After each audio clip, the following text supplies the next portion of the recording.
ఈ శని వక్రి అంటే వ్యక్తిగత జీవితంలో ప్రమాదాలు, వాళ్ళకి ఆర్థిక సమస్యలు, వాళ్ళ జీవితంలో కష్టాలు, నష్టాలు ఇవే ఉన్నాయంటారా? వక్రగమనంలో ఉన్నటువంటి శని అంతా చెడు చేస్తాడు. కానీ నిజంగా శని వక్రిలో చెడు చేస్తాడా?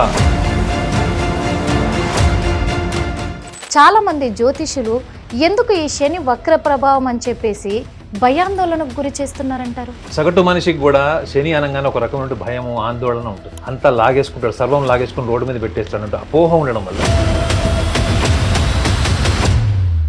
మనిషి మారితే తన ప్రారంధం కూడా మార్చుకునే అవకాశం ఉండదంటారా? ఉంటే ఎలాంటి అవకాశాలు ఉన్నాయంటారు? కాబట్టి శని మీ ప్రారంధ కర్మని పూర్తిగా అవగాహనతో పెంచేటువంటి అవకాశం ఇచ్చేటువంటి ఏకైక గ్రహం అంటూ ఉంది అంటే అది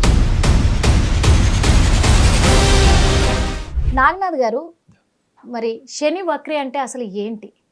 అదే కాకుండా ఏలినాటి శని ప్రభావంతో ఉన్న మేషరాశి వాళ్లకు ఎలాంటి ఉపద్రవాలను సూచించబోతుంది?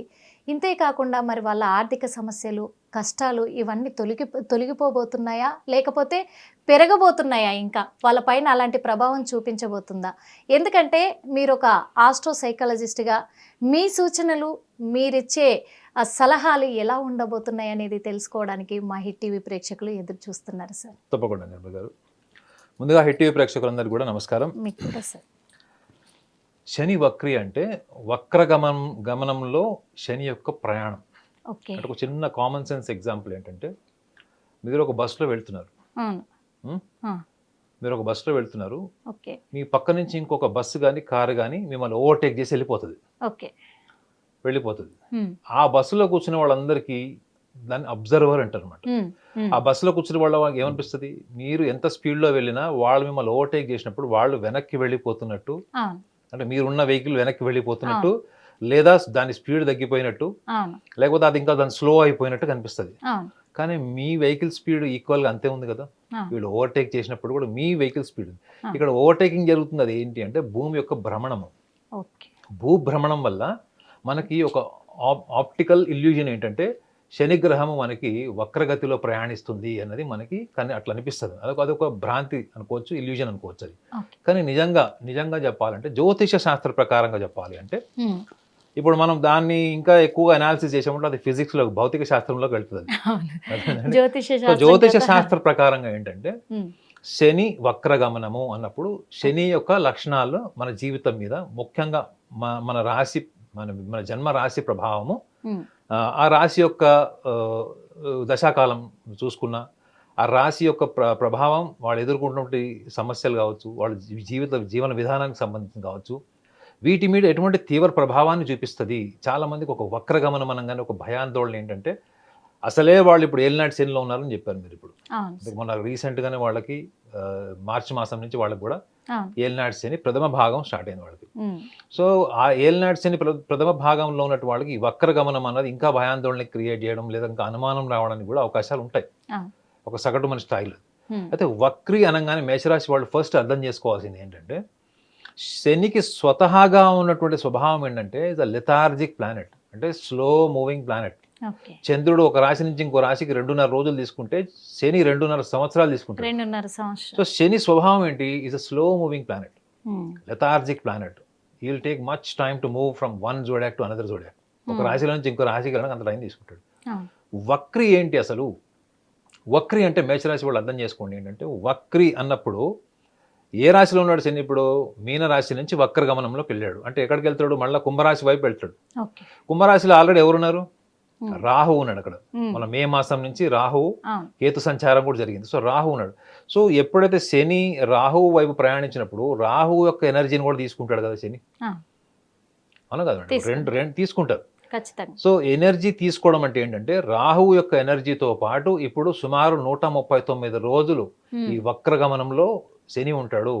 సో మరి రాహు యొక్క స్థానము కూడా చాలా ఇంపార్టెంట్ ఈ మేషరాశి వాళ్ళకి. కేవలం వ్యయభావంలో ఉన్నటువంటి మేషరాశి వాళ్ళకి మీనరాశి అయినటువంటి ఏలినాటి శని ప్రభావం కాకుండా ఈ రాహువు యొక్క ఎనర్జీని కూడా కన్సాలిడేట్ చేసుకొని ఫలితాలను ఇస్తాడు. ఎటువంటి ఫలితాలను ఇస్తాడు? వక్రగమనంలో అన్ని డిలే చేస్తాడా, పోస్ట్ పోన్ చేస్తాడా? ఎందుకంటే ఆయన లక్షణం అదే కదా.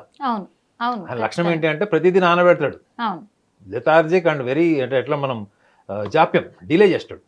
సో ఈ డిలే అన్నది వాళ్ళకి ఆల్రెడీ నచ్చనిది. ఎందుకు? మేషరాశి వాళ్ళకి మేషరాశికి నిజంగా ఈ రాహు ప్రభావం, శని ప్రభావం, ఈ ఏలినాటి శనితో పాటు ఇంకా యాడ్ అయితే ఇంకా వైఫల్యాలు, ఇంకా కష్టాలు అని అనుకుంటారు. కానీ నిజంగా వాళ్ళకి ఒక గుడ్ న్యూస్ ఏంటంటే వక్రగమనంలో శని యొక్క ఫలితాలు క్విక్గా ఉంటాయి.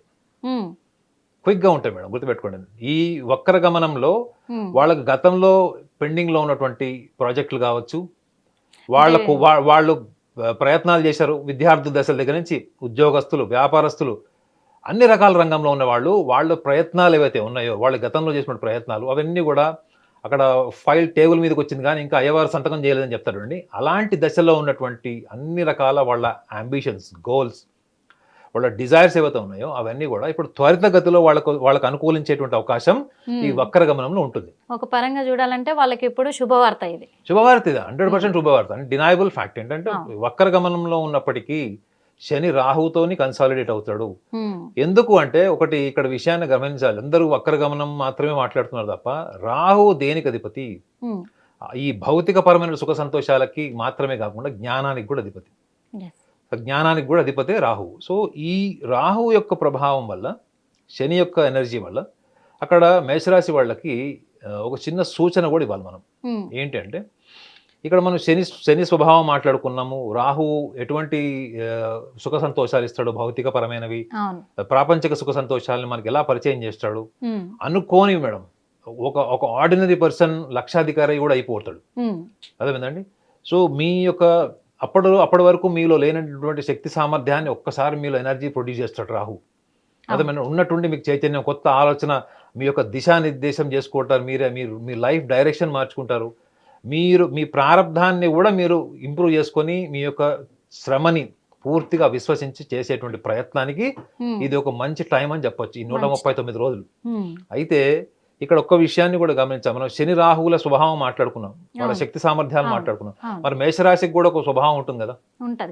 ప్రారంధం అంటే అదే. ప్రారంధం అంటే మీకు సంచిత నుంచి వచ్చేటువంటి కర్మఫలం కొంత భాగం ప్రారంధంలో మేషరాశి వాళ్ళకి చంద్రుడి యొక్క స్థానాన్ని బట్టి కూడా గమనిస్తే వాళ్ళకు ఉన్నటువంటి ఒకే ఒక బలహీనత ఏంటంటే వాళ్ళకి ఆలస్యం ఇష్టం ఉండదు. శని ఎంత నానబెడతాడు, మేషరాశి వాళ్ళకి ఏంటి అసహనం, వాళ్ళకి తొందరగా ఫాస్ట్గా అయిపోవాలి. ఈ బైక్ రైడర్స్కి, అథ్లీట్స్కి ఉండేటువంటి స్పిరిట్, పోటీతత్వము, ప్రపంచానికి నన్ను నేను పరిచయం చేసుకోవాలి, ప్రపంచానికంటే ముందుగా వెళ్ళిపోవాలి నేను అనేటువంటి యొక్క ఆవేశము, ప్రణాళిక, దానికి తగ్గట్టుగా కార్యాచరణ, ఇవన్నీ కూడా వీళ్ళకి ఎక్కువగా ఉంటాయి మేషరాశి వాళ్ళకి. సో ఇక్కడ ఈ వక్రగమనంలో ఉన్నప్పుడు వాళ్ళకి ఒక సూచన ఏంటంటే మీరు గతంలో ఏవైతే డిలే అయిపోయినటువంటి వర్క్స్ ఉన్నాయో, పోస్ట్పోన్మెంట్ అయినవో, అది వ్యాపారం, విద్యార్థులకి, ఉద్యోగస్తులకి, చివరికి జీవిత భాగస్వాములకు సంబంధించిన విషయాలు కూడా ఇప్పుడు అన్నీ కూడా వాళ్ళకి ఊహించినటువంటి ఫలితాలు వస్తాయి. అంటే most of the results are very positive. వాళ్ళకి ఏదైతే కావాలో అది వస్తుంది. వాళ్ళు ఊహించిన దానికంటే ఎక్కువ వస్తుంది. వాళ్ళు కోరుకున్న దానికన్నా వాళ్ళకి ఎక్కువ వస్తుంది. ఎందుకంటే రాహు కుంభరాశిలో ఇస్ వెరీ పవర్ఫుల్. అర్థమైందండి. సో అలాంటప్పుడు ఇదే మేషరాశి వాళ్ళకి వృషభ రాశిలో రాహు ఉంటే ఉచ్చ స్థానము కాబట్టి ఇంకా అద్భుతమైన ఫలితాలని చెప్పడం కన్నా, ఇదే వృషభ రాశిలో కన్నా రాహు కుంభరాశిలో ఇంకా చాలా పవర్ఫుల్. సో కాబట్టి ఇక్కడ ఒక విషయాన్ని మేషరాశి వాళ్ళకి నేను సూచనప్రాయంగా చెప్పాలనుకుంది ఏంటంటే, మేషరాశి వాళ్ళు చేయకూడని ఒకటి చెప్తాను. ఫస్ట్, మేషరాశి వాళ్ళకు ఉన్నటువంటి ఒక అద్భుతమైనటువంటి యోగం ఏంటంటే వాళ్ళ ఇంట్యూషన్ మేడం. మనం దాన్ని తెలుగులో అంతర్గత శక్తి అంటాం. మీరు ఒక పని చేసేటప్పుడు మీ మైండ్కి ఒక ఇల్లాజికల్ కాన్ఫిడెన్స్ జనరేట్ అవుతుంది. ఏంటంటే అది ఎవరికి ప్రపంచానికి చెప్పుకోలేరు, తార్కికంగా ప్రూవ్ చేయలేరు. ఒక ఇంట్యూషన్ పవర్ ఉంటుంది మేడం. దాన్ని మనం అంతర్గత శక్తి అంటాం. ఈ అంతర్గత శక్తికి సంబంధించింది ఇది ప్రకృతి పరంగా వచ్చినటువంటి ప్రతి మనిషికి ఉన్నటువంటి వరం అది. That is called intuition. వాళ్ళు ఇంట్యూషన్తోనే ఏ పనైనా స్టార్ట్ చేస్తారు మేడం. నేను రాజకీయాల్లోకి వెళ్ళాలి, సక్సెస్ అవుతాను, లేదా నేను ఒక కొత్త టీవీ ఛానల్ పెట్టాలనుకుంటున్నాను, ఆ టీవీ ఛానల్కి సంబంధించిన ప్రయత్నాలన్నీ చేస్తాను, లేదా నేను కొత్త కార్యం ఏదైనా స్టార్ట్ చేయాలనుకుంటున్నాను, లేదా నేను ఈ కాంపిటీషన్కి వెళ్ళాలి, ఈ ఫీల్డ్ నేను ప్రొఫెషనల్గా చూస్ చేసుకుంటాను. అది కల్చరల్ యాక్టివిటీస్ కావచ్చు, స్పోర్ట్స్ కావచ్చు, అకాడమిక్స్ కూడా కావచ్చు, దీంట్లో నేను సక్సెస్ సాధిస్తాను అని వాళ్ళకి అనిపిస్తుంది madam. I will be successful అని. వాళ్ళు ఫస్ట్ దీన్ని నమ్మడమే కాకుండా దీని మీద స్థిరంగా ఉండడం అన్నదే ఈ 139 రోజులు వాళ్ళు ప్రాక్టీస్ చేయాలి. ఈ మేషరాశి వాళ్ళు ఏంటంటే వాళ్ళు ఇంట్యూషన్ తోని వర్క్ స్టార్ట్ చేస్తారు మేడం. కాబట్టి వాళ్ళు ఎవరి మాట వినరు. వాళ్ళ వర్క్ చేసేటప్పుడు ఎవరి మాట వినరు. కొంచెం కన్ఫ్యూజన్ రావడం వల్ల ఏమైపోతుంది అంటే వాళ్ళు వేరే వాళ్ళ మీద డిపెండ్ స్టార్ట్ అవుతుంది. సో ఈ 139 రోజులు శని వక్రగమనంలో ఉన్నప్పుడు ఒక విషయాన్ని గమనించండి. మీరు ఏ ఇంట్యూషన్తో వర్క్ స్టార్ట్ చేశారో దాని మీద నిలబడండి. Yes. మీ ఇంట్యూషన్ పవర్ ఏదైతే ఉందో అదే మిమ్మల్ని సక్సెస్ వైపు డ్రైవ్ చేస్తుంది. Hmm. కొంచెం కొంత డిలేని కూడా తట్టుకోలేనటువంటి లక్షణాలు ఈ మేషరాశి వాళ్ళకు ఉంటాయి. Hmm. కొంచెం పోస్ట్ పోన్మెంట్ కూడా తట్టుకోలేరు. కాబట్టి ఈ ఈ 139 రోజులు వీళ్ళు ఏదైతే కార్యం మొదలెట్టారో వాళ్ళకి అనిపించింది అంతర్గతంగా వాళ్ళకి ఒక వాయిస్, ఇన్నర్ వాయిస్ ద్వారా వాళ్ళైతే స్టార్ట్ చేశారో Ah. దానికి సంబంధించిన ఫలితాలన్నీ కూడా లభిస్తాయి, వీళ్ళకి అనుకూలమవుతాయి. అనుకూలంగా. అనుకూలంగా ఉంటాయి. కాబట్టి వీళ్ళు తీసుకోవాల్సినటువంటి జాగ్రత్త ఏంటంటే they must learn to believe in their own intuition. They must remain in to their intuition thought process. They must not change quickly their opinions. Hmm. Why? Because delay is a process of success. Hmm. నేను అనుభవంతో చెప్తున్నాను. ఏదైతే delay అవుతుందో దానివల్ల మీరు యుద్ధం చేస్తారు, మానసిక సంఘర్షణ, శారీరక సంఘర్షణ జరుగుతుంది. Ah. ఆ శారీరక మానసిక సంఘర్షణ జరిగేటప్పుడు వీళ్ళు నెగిటివ్ సైడ్ వెళ్ళిపోకూడదు. అరే మనకు రాదేమో, చేయి జారిపోతుందేమో, మనం చేయలేమేమో. ఎందుకంటే వీళ్ళు మేషరాశి వాళ్ళు ఒకటి అనుకున్నారనుకోండి మేడం, ప్రపంచంతో సంబంధం లేకుండా వాళ్ళు ఒక్కళ్ళే ప్రయత్నం చేస్తారు. Ah.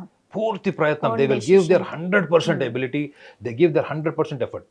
సో కాబట్టి ఈ యొక్క విషయాన్ని వీళ్ళు కనుక గమనిస్తే ఈ వక్రగమనంలో ఉన్నటువంటి శని 139 రోజుల ఫలితం రాహువుతో పాటు కలిసి ఇస్తాడు. కాబట్టి మీరు ఊరికే మీ ఒపీనియన్స్ మార్చుకోవద్దు, వేరే వాళ్ళ సలహాలు తీసుకోవద్దు. మీ ముందు నుంచోడానికి పనికిరాని వాళ్ళ దగ్గరకు పోయి కూడా సలహాలు తీసుకుంటారు వీళ్ళు. Ah. సో ఏమైపోతుంది, ఓవరాల్గా ప్లాన్ అంతా కూడా మాడిఫై అయిపోతుంది. సో అయిపోతుంది. వీళ్ళు Confusion లో పడతారు. వీళ్ళకి రావాల్సినటువంటి ఫలితము Hmm. డిలే అయిపోతుంది. మళ్ళీ అదే ఫలితం వీళ్ళు అనుకుంటారు లాస్ట్లో, అంటే అరే నేను ఇవన్నీ ముందరే అనుకున్నా కదా, అదే. నేను అనవసరంగా వాళ్ళ మీద వీళ్ళ మీద ఎందుకు డిపెండ్ అయ్యాను అన్నటువంటి ఆత్మ పరిశీలన కూడా మళ్ళీ వీళ్ళకే మళ్ళీ కలుగుతుంది. మళ్ళీ కలుగుతుంది. సో కాబట్టి వీళ్ళు గమనించాల్సింది ఏంటంటే వీళ్ళకి ఇంట్యూషన్తో ఏదైతే వాళ్ళకి ఒక ఎనర్జీ ప్రొడ్యూస్ అయిందో, ఏదైతే ప్లాన్ చేసి దాన్ని ముందుకు వెళ్ళాలనుకుంటున్నారో దాన్ని పూర్తిగా విశ్వసించండి. ఆ విశ్వసించి దాని మీద నిలబడండి. కాలము రకరకాలుగా ప్రయత్నాలు చేసేటువంటి క్రమంలో మీకు డిలే, పోస్ట్పోన్మెంట్, ఫెయిల్యూర్స్లా కనపడతాయి. కానీ ఇవన్నీ కూడా శని యొక్క ప్రభావం ఏంటంటే శని ఎప్పుడు కూడా క్రమశిక్షణ, Hmm. మీ యొక్క సహనానికి, ఓర్పుకి టెస్ట్ చేస్తాడు. ఇది విషయాన్ని గమనించాలి మేషరాశి వాళ్ళు. అదే. మీ ఓర్పు సహనంతో పాటు మీ అహంకారం మీద కూడా కొడతాడు. Hmm. అది లాస్ట్ దెబ్బ మేడం. ఫస్ట్ మీకు ఫెయిల్యూర్స్ ఇస్తాడు, మీ సహనాన్ని టెస్ట్ చేస్తాడు. అప్పటికి మీరు ప్రయత్నం చేశారనుకోండి, అప్పుడు నెక్స్ట్ లెవెల్కి ఏం నెక్స్ట్ లెవెల్ కూడా ఏం చేస్తాడంటే దాన్ని మీకు కాకుండా పక్కన వాళ్ళకి ఇస్తాడు. Hmm. అప్పుడు మనలో జలసి వచ్చేస్తుంది, కోపం ఇంకా తట్టుకోలేం మనం. ఇంకా ఆ స్టేజ్ని మీరు క్రాస్ అయితే నెక్స్ట్ మీరు మీ ఈగోని టచ్ చేస్తాడు. ఎప్పుడైతే మీరు అక్కడ నిలబడతారో ప్రపంచానికి మీ అహం పరిచయం అవుతుంది. Hmm. Madam, Yes. ప్రపంచానికి మీ అహం పరిచయం ఏంటంటే అర్థం ఏంటి, you have achieved something in life. అవును, యూ హ్యావ్ అచీవ్డ్. అహం అంటే ఏంటి madam, I have achieved this, నేను ఇది సాధించాను జీవితంలో, అవును. నేను ఒక్కడనే సాధించాను. ఆ స్థాయికి వెళ్ళాలి అంటే మేషరాశి వాళ్ళు 139 రోజులు ఇది ఒక ఫౌండేషన్ కింద తీసుకోండి. Hmm. ఇప్పుడు ఈ 139 రోజులు అయితే వీళ్ళు ఫౌండేషన్ కింద తీసుకుంటారో నెక్స్ట్ స్థాయికి వెళ్ళినప్పుడు వాళ్ళకి నెక్స్ట్ ఇంకా సుమారు 2.5 సంవత్సరాలు వాళ్ళకి ఏలినాటి శని కూడా ఉంటుంది. అవును. ఇది మీరు ఒక భూమిక, దాని ఒక ప్రణాళిక అనుకోండి, దానికి ఒక ఫౌండేషన్ అనుకోండి. దాని ప్రకారం మీరు వెళ్తే నెక్స్ట్ 2.5 years ఉన్నటువంటి ఈ ఏలినాటి శని ప్రభావం తీవ్రత కూడా మోర్ దాన్ 80% తగ్గిపోయి కర్మ ఫలితం మీరు ఏదైతే అనుకుంటున్నారో, ఆచరించాలనుకుంటున్నారో అదంతా కూడా మీకు అనుకూలంగా తప్పకుండా మారుతుంది మేడం. తప్పకుండా మారుతుంది. చూశారు కదా, మరి మేషరాశి గురించి ఎంత చక్కగా చెప్పారు. మేషరాశిలో శని వక్రి ప్రభావం అనేది మంచి చేయడానికే వస్తుంది. మేషరాశి వాళ్ళు ఏలినాటి శని ప్రభావం ఉంది కాబట్టి ఇప్పుడు మాత్రము మరి శని వక్రి అనేది అవన్నిటిని కూడా అధిగమించే స్థానాన్ని పొందబోతున్నారు. కాబట్టి చాలా ఓపికతో ఈ 139 రోజులు మీరు ఎంత ఓపికతో, ఎంత సహనంతో ఉంటారో మీరు అంత అధిష్టానాన్ని ఎక్కబోతున్నారు, అధిగమించబోతున్నారని కూడా. ఎందుకంటే ఒక రకంగా మేషరాశి వాళ్ళకు ఇది శుభవార్త. ఆ శుభవార్తను మరి నాగనాథ్ గారు మా ఈటీవీ ప్రేక్షకులందరికీ కూడా అందించారు. కాబట్టి మీకు మనస్ఫూర్తిగా ధన్యవాదాలు.